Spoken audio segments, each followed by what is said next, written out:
que les gens prennent conscience que après nous, ça sera vous. Ils ne veulent rien laisser passer. Ce soir à Orléans, la communauté juive et ses soutiens marchent en silence pour dénoncer l'agression du rabbin Aryeh Engelberg. Le 22 mars, ce dernier déambulait dans la rue accompagné de son fils. Le rabbin a alors été frappé et mordu par un jeune homme de 16 ans. L'agresseur a proféré plusieurs insultes contre les juifs, selon le parquet. Un autre exemple du poison de l'antisémitisme, dixit Emmanuel Macron, alors que les plaintes pour actes antisémites ont explosé en France depuis l'attaque du 7 octobre 2023.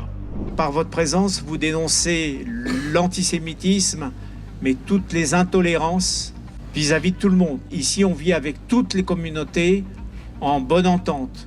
Et malgré tout, il se passe ce qui se passe. Que les gens prennent conscience que après nous, ça sera vous. On est tous faits pour s'entendre. Voilà. Et puis, si jamais j'étais vraiment très mal poli, je dirais Marocron, quoi. Je trouve ça odieux, scandaleux. Qu'un rabbin, maintenant, qui est assez typé, effectivement, de par sa tenue vestimentaire, se fasse agresser dans la rue, montre dans quel état la France descend tout doucement, quoi. C'est pas normal qu'on soit agressé dans notre pays parce qu'on croit en quelque chose. Ça vous émeut ce qui s'est passé? Oui. Et puis je trouve qu'il y a des gens qui sont contre le racisme, mais pour qui l'antisémitisme n'est pas un problème. Donc ça me touche et ça me met en colère. 2023 et 2024 ont été des années records en ce qui concerne les plaintes déposées pour actes antisémites auprès du ministère de l'Intérieur. Les chiffres ont triplé par rapport à l'avant 7 octobre. Selon le CRIF, le sujet de la Palestine a eu un effet catalyseur.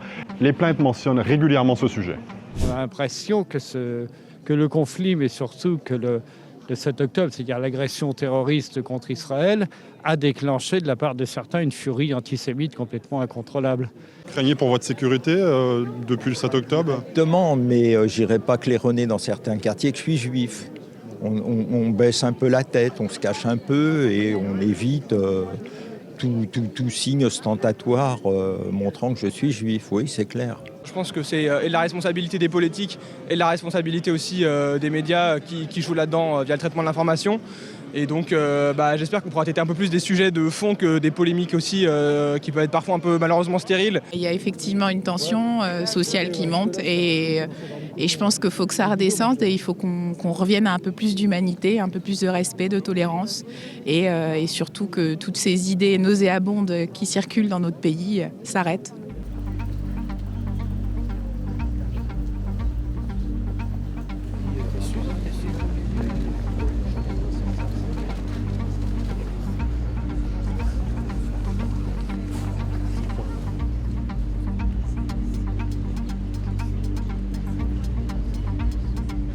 Il n'y avait pas beaucoup de jeunes ce soir. Je ne sais pas si vous faites le même constat.